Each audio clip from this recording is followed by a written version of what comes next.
ಇದು ನನ್ನ ನಿಜವಾದ ಎಕ್ಸ್ಪೀರಿಯೆನ್ಸು. ಓಕೆನಾ, ನಾನೆಲ್ಲೂ ಯಾವುದೇ ರಾಯರ ಮಠದಿಂದ ನನಗೆ ದುಡ್ಡು ಬರ್ತಾಯಿಲ್ಲ ಈ ಥರ ಹಿಂಗೆ ಹೇಳು ಅಂತ, ಅಥವಾ ನಾನು ರಾಯರ ಹೆಸರು ಹೇಳ್ಕೊಂಡು ಜಾಸ್ತಿ ಇದ್ದಿದ್ದಾರೆ ಅಂದ್ಬಿಟ್ಟು ಕಟ್ಟು ಕತೆ ಥರ ನಾನು ಇದು ಮಾಡಿ ಏನೂ ಹೇಳ್ತಾಯಿಲ್ಲ. ನನಗೇನು ನಿಜವಾದ ಅನುಭವ ಆಗೈತೋ ಅದನ್ನು ಹೇಳ್ತಾಯಿದ್ದೀನಿ. ಗೈಸ್, ಎಲ್ರಿಗೂ ನಮಸ್ಕಾರ.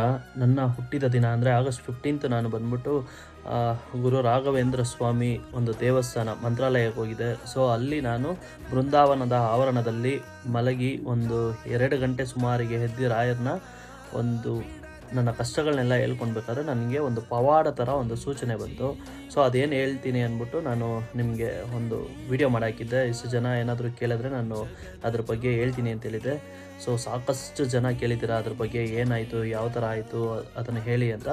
ಸೊ ಅದಕ್ಕಿಂತ ಮುಂಚೆ ನಾನು ರಾಯರ ಒಂದು ಯಾರೇ ಭಕ್ತರು ಇರಲಿ ಅವ್ರದ್ದು ವೀಡಿಯೋಗಳನ್ನ ನೋಡ್ತಾನೇ ಇದ್ದೆ. ಆ್ಯಂಡ್ ಇವ್ರಿಗೆ ಈ ಥರ ಒಳ್ಳೇದಾಯಿತು, ಇವ್ರಿಗೆ ಹಿಂಗಾಯಿತು ಅಂತ ನಾನು ಆಲ್ಮೋಸ್ಟ್ ಒಂದು 3-4 ಇಯರ್ಸಿಂದ ಕಂಪ್ಲೀಟಾಗಿ ನಾನು ಒಂಥರ ರಾಕ್ ಬಾಟಮ್ ಥರ ಕೆಳಗಡೆ ಬಿದ್ದೋಗಿದ್ದೀನಿ. ಅಂದರೆ ನಾನು ಏನೇ ಕೆಲಸ ಮಾಡಲಿ, ಆ್ಯಕ್ಟರ್ ಆಗಬೇಕಂತ ಬಂದೆ, ಅಲ್ಲಿ ಒಂದು ಕಾಂಟ್ರವರ್ಸಿ, ಅಲ್ಲಿ ಇದು ಮೂವಿ ಅರ್ಧಂಬರ್ಧಂ ಫೇಲ್ಯೂರು, ಆಮೇಲೆ ಯಾವುದೋ ಸ್ಕ್ಯಾಮ್ ಒಳಗಡೆ ಸಿಕ್ಕಾಕೊಂಡು ಅಲ್ಲಿ ಫುಲ್ಲು ದುಡ್ಡು ಲಾಸು, ಬರೀ ದುಡ್ದಿದ್ದೆಲ್ಲ ದುಡಿ, ಇಂಟ್ರೆಸ್ಟ್ ಕಟ್ಟು, ಆ್ಯಂಡ್ ಏನು ಮಾಡಿದ್ರೂ ವರ್ಕ್ ಆಗ್ತಾಯಿಲ್ಲ.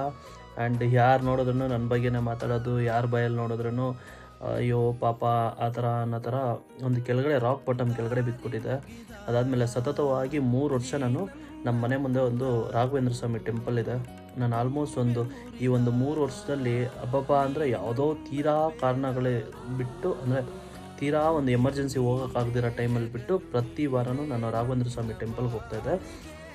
ಆ್ಯಂಡ್ ನಾನು ಇತ್ತೀಚೆಗೆ ಈ ಗುರು ಪೌರ್ಣಿಮಾ ದಿನದಿಂದ ನಾನು 3rd ಟೈಮ್ ಎಕ್ಸ್ಪೀರಿಯೆನ್ಸ್ ಮಾಡಿದ್ದೀನಿ. ಒಂದು ಬಂದ್ಬಿಟ್ಟು ಗುರು ಪೌರ್ಣಿಮಾ ದಿನ ಏನೋ ಅಂದ್ಕೊಂಡು ಅದು ನೆಕ್ಸ್ಟ್ ದಿನ ಹಂಗೆ ಆಯಿತು. ಆ್ಯಂಡ್ ನೆಕ್ಸ್ಟು ಟ್ರೈನಲ್ಲಿ ಹೋಗಬೇಕಾದ್ರೆ ಆ ವಿಚಾರನ ಬಂದ್ಬಿಟ್ಟು ನಾನು ಹೇಳಿದ್ದೀನಿ. ನೆಕ್ಸ್ಟ್ ಬಂದ್ಬಿಟ್ಟು ಮಂತ್ರಾಲಯ ಒಳಗಡೆ ನಾನು ಹೋದೆ. ಎಲ್ಲರೂ ಅಂದರೆ ಅಲ್ಲಿ ಮಲ್ಗೋಣ ಅಂದ್ಬಿಟ್ಟು 10 ಗಂಟೆಗೆ ಹೋಗಿ ಅಲ್ಲೆಲ್ಲ ಹಾಸ್ಕೊಂಡು ಮಲ್ಕೊಂಡೆ. ಅಲ್ಲಿ ಪ್ರೇಯರ್ ಮಾಡೋಣ ಅಂದ್ಕೊಂಡೆ. ಬಟ್ ಎಲ್ಲ ಜನ ಗಿಜಿ ಅಂತ ಕಷ್ಟ ಸುಖಗಳೆಲ್ಲ ಮಾತಾಡ್ತಾನೆ ಇದ್ದರು. So this is not A right time ಅಂದ್ಬಿಟ್ಟು ನಾನು ಮಲಗಿಬಿಟ್ಟೆ. ಸೊ ಮಲಗಿ ಸುಮಾರು 1:45 ಎದ್ಬಿಟ್ಟು ಕುತ್ಕೊಂಡು ನಾನು ಆಲ್ಮೋಸ್ಟ್ ಎಲ್ಲ ಒಂದು 90% ಮಲಗಿಬಿಟ್ಟಿದ್ರು. ಸ್ವಲ್ಪ ಜನ ಅಲ್ಲಿ ಇಲ್ಲಿ ಫೋಟೋ ಹಿಡ್ಕೊಳೋದು, ಅದು ಇದು ಮಾತಾಡ್ಕೊಳೋದು ಮಾಡ್ತಾಯಿದ್ರು. ಆ್ಯಂಡ್ ನಾನು ಒಬ್ಬನೇ ಕುತ್ಕೊಂಡು ನಾನು ಒಂದು ಧ್ಯಾನ ಮಾಡೋ ಥರ ಕುತ್ಕೊಂಡು ನಾನು ರಾಯರನ್ನ ಬೇಡ್ಕೊತಾ ಇದ್ದೆ. ನನ್ನ ಕಷ್ಟಗಳು ಈ ಥರ ಆಗ್ಬಿಟ್ಟಿದೆ, ನನ್ನ ಇಷ್ಟು ವರ್ಷದಿಂದ ಪ್ರಾಬ್ಲಮ್ ಬರ್ತಾನೆ ಇದೆ, ಎಲ್ಲರ ಲೈಫು ಈ ಥರ ಆಗ್ತಾಯಿದೆ, ನಾನು ಮಾತ್ರ ಕೆಳಗಡೆ ಬಿದ್ದೋಗಿದ್ದೀನಿ, ಏನೇನೋ ಕನಸುಗಳನ್ನೆಲ್ಲ ಇಟ್ಕೊಂಡು ಬಂದೆ, ನಾನು ಮುಂದುವರಿತೀನ ಇಲ್ಲ ಇದೇ ಥರ ನನ್ನ ಲೈಫ್ ಆಗ್ಬಿಡುತ್ತಾ ಅನ್ನೋ ಥರ ಸಾವಿರಾರು ಕ್ವಶನ್ನು ಮೈಂಡ್ ಒಳಗಡೆ ಇಟ್ಕೊಂಡು ರಾಯರನ್ನ ನೆನೆಸ್ಕೊತಾ ಇರಬೇಕಾದ್ರೆ, ಈಗ ನಾನು ಲಾಸ್ಟ್ ಟೈಮು ಜಗ್ಗೇಶ್ ಅವ್ರದ್ದು ನೋಡಿದೆ. ನಾನೇನೋ ಅಲ್ಲಿ ಬೃಂದಾವನದ ಆವರಣದಲ್ಲಿ ಕುತ್ಕೊಂಡು ಕೇಳಿದಾಗ ನನಗೊಂದು ಸೂಚನೆ ಬಂತು ಅಂತ. ಆ್ಯಂಡ್ ಇನ್ನೊಬ್ಬರದು TV9 ಭಾರದ್ವಾಜ್ ಅವ್ರದ್ದು ಒಂದು ವಿಡಿಯೋ ನೋಡಿದೆ. ನಂದು ಎಲ್ಲ ಪ್ರಾಬ್ಲಮ್ಸ್ ಇದೇ ಥರ ಇತ್ತು. ಯಾಕೆ ಮಂತ್ರಾಲಯಕ್ಕೆ ಹೋದ್ಮೇಲೆ ಅಲ್ಲಿ ನದಿಯಿಂದ ಎದ್ದ ಮೇಲೆ ನನಗೆ ರಾಯರು ಒಂದು ಸೂಚನೆ ಕೊಡ್ತಾರೆ ಅಂದ್ಬಿಟ್ಟು. ಸೊ ನಾನು ಅದೇ ಥರ ಮಾಡಿಬಿಟ್ಟು ಇನ್ನೇನು ನನ್ನ ಸೂಚನೆ ಏನು ಕೊಡಪ್ಪ, ನಾನು ಬೆಳಿತೀನಾ ಇಲ್ಲ ನಾನು ಹಿಂಗೆ ಇದ್ಬಿಡ್ತೀನಾ ಅಂತ ಕೇಳ್ಕೊಂಡು ಹಿಂಗೆ ಸೂಚನೆ ಕೇಳೋಣ ಅನ್ನೋ ಟೈಮ್ಗೆ ನನಗೆ ಒಂಥರ ಮಿರಾಕಲ್ ನಡೆದು ಒಂದು ಅದ್ಭುತವಾದ ಒಂದು ಸೂಚನೆ ಕೊಟ್ಟರು. ಅದು ನನಗೆ ಆ ಟೈಮ್ ಒಳಗಡೆ ನನ್ನ ಮೈಯೆಲ್ಲ ಒಂಥರ ಶಿವರಿಂಗ್ ಆಗಿಬಿಡ್ತು.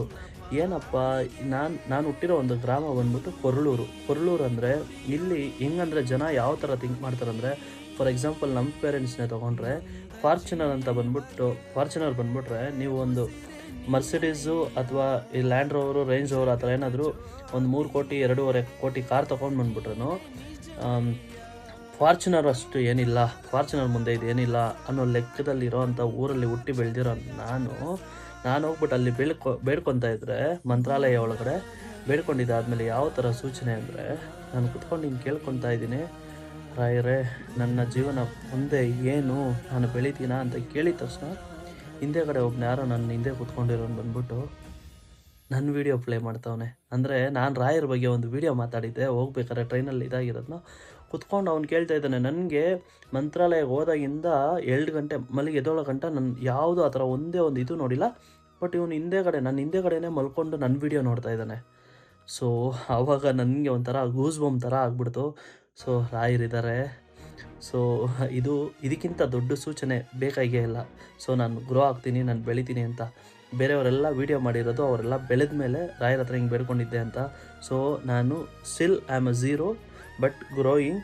ಆದರೆ ರಾಯರ ಆ ಸೂಚನೆ ಬಂದ್ಬಿಟ್ಟು ನನಗೆ ಇವಾಗೂ ಅಷ್ಟೇ ನನಗೆ ಮೈ ಶಿವರಿಂಗ್ ಆಗ್ತೈತೆ. ಅವತ್ತು 2 ಗಂಟೆ ರಾತ್ರಿ ಒಳಗಡೆ ನನ್ನ ಮೈಯೆಲ್ಲ ಹಿಂಗೆ ಶಿವರಿಂಗ್ ಆಗ್ತಾಯಿತ್ತು, ನಡುಗ್ತಾಯಿತ್ತು. ಸೊ ಆ ಥರ ಒಂದು ಸ್ಟ್ರಾಂಗ್ ನನ್ನ ವೀಡಿಯೋ ನಾನು ಮಾತಾಡಿರೋದು ನೀಟಾಗಿ ಕೇಳ್ತೈತೆ. ನಾನು ಹಿಂದೆನೇ ಮಲ್ಕೊಂಡವನೆ, ನಾನು ಯಾರಂತ ಕಂಡುಹಿಡಿಯೋಕ್ಕಾಗಿಲ್ಲ. ಬಟ್ ನನ್ನ ವೀಡಿಯೋಸ್ ನೋಡ್ತಾಯಿದ್ದ, ಆವಾಗ ನನಗೆ ಒಂದು ಇದಾಯಿತು, ಸೊ ರಾಯರ್ ಇದ್ದಾರೆ ಅಂತ. ಅದಾಗಿ ನಾನು ಮಂತ್ರಾಲಯದಿಂದ ಇಲ್ಲಿ ಬಂದು 2 ದಿನ ಬಂದೆ. ನಂಬ್ತಿರೋ ಬಿಡ್ತೀರೋ, ನನ್ನನ್ನು ನೋಡಿದ್ರೆ ನೀವು ಏನು ಬೇಜಾನ್ ದುಡ್ಡೈತೆ ಆ ಥರ ಈ ಥರ ಅಂದ್ಕೊಂಡಿರ್ತಾರೆ ನಮ್ಮ ಏರಿಯಾ ಒಳಗಡೆ. ಕಂಪ್ಲೀಟಾಗಿ ಝೀರೋ ಆಗಿಬಿಟ್ಟಿದೆ ನನಗೆ ಈಗ ಮಾರ್ಕೆಟಿಂಗಿಂದ ದುಡ್ಡು ಬರ್ತಾಯಿದೆ.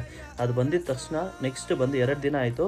ಬಂದಿದ್ದ ತಕ್ಷಣ ಯಾವುದೋ ಒಂದು ಫೌಂಡೇಶನ್ ಅವ್ರು ಬಂದ್ಬಿಟ್ಟು, ನೀನು ಡೈಲಿ ನನಗೆ ಈ ಥರ ಇಷ್ಟು ವೀಡಿಯೋಗಳು ಮಾಡಿಕೊಡ್ರಿ, ಡೈಲಿ ಅಂದರೆ ತಿಂಗಳಿಗೆ ಇಷ್ಟು ವೀಡಿಯೋ ಮಾಡಿಕೊಡ್ರಿ, ನೀನು ಮಂತ್ಲಿ ಫಿಕ್ಸ್ಡ್ ಸ್ಯಾಲ್ರಿ ಬೇರೆ ಕೊಡ್ತೀನಿ ಅಂದ್ಬಿಟ್ಟು ಜಸ್ಟ್ ನಾನು ಮಾತಾಡಿ ವೀಡಿಯೋ ಪೋಸ್ಟ್ ಮಾಡಿದ್ರೆ ನನಗೆ ಇಷ್ಟು ಅಮೌಂಟ್ ಅಂತ ಬರೋ ಥರ ಒಂದು ಫಸ್ಟ್ ಸೂಚನೆ ತೋರಿಸಿದ್ದಾರೆ ಗೈಸ್. ನಿಮಗೂ ಯಾರಿಗಾದರೂ ಈ ಥರ ಎಕ್ಸ್ಪೀರಿಯೆನ್ಸ್ ಆದರೆ ಕಮೆಂಟ್ ಮಾಡಿ. ಇದು ನನ್ನ ನಿಜವಾದ ಎಕ್ಸ್ಪೀರಿಯೆನ್ಸು, ಓಕೆನಾ. ನಾನೆಲ್ಲೂ ಯಾವುದೇ ರಾಯರ್ ಮಠದಿಂದ ನನಗೆ ದುಡ್ಡು ಬರ್ತಾಯಿಲ್ಲ ಈ ಥರ ಹಿಂಗೆ ಹೇಳು ಅಂತ, ಅಥವಾ ನಾನು ರಾಯರ್ ಹೆಸರು ಹೇಳ್ಕೊಂಡು ಜಾಸ್ತಿ ಇದ್ದಾರೆ ಅಂದ್ಬಿಟ್ಟು ಕಟ್ಟು ಕತೆ ಥರ ನಾನು ಇದು ಮಾಡಿ ಏನೂ ಹೇಳ್ತಾಯಿಲ್ಲ. ನನಗೇನು ನಿಜವಾದ ಅನುಭವ ಆಗೈತೋ ಅದನ್ನು ಹೇಳ್ತಾಯಿದ್ದೀನಿ. Thank you so much guys. ಓಂ ಶ್ರೀ ಗುರು ರಾಘವೇಂದ್ರಾಯ ನಮಃ.